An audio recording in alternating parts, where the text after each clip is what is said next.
Mən Gəray Məmmədov 1970-ci ildə Zərdab rayonunun Yuxarı Seyidlər kəndində anadan olmuşam. Kənd orta məktəbində təhsil aldım, 2 il Sovet ordusunda hərbi xidmət keçdim. 93-cü ildə rayon komissarlığı tərəfindən milli orduya çağırıldım. 161 saylı hərbi hissənin tərkibində Ağdərə, Füzuli, Ağdam rayonlarında torpaqlarımızın müdafiəsi uğrunda döyüşdüm. Hərbi hissəmiz Füzuli rayonunun, eləcə də Qırmızı Bazar, Şişqaya və Qacarın müdafiəsində əsas zərbə qüvvəsi rolunu oynamışdı.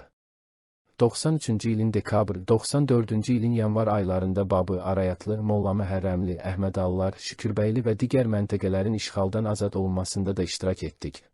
Döyüşlərdə itkilərimiz də oldu. 94-cü ilin yanvar ayının 26-sında mən də torpaqlarımızın azadlığı uğrunda gedən döyüşlərin birində şəhidlik zirvəsinə yüksəldim.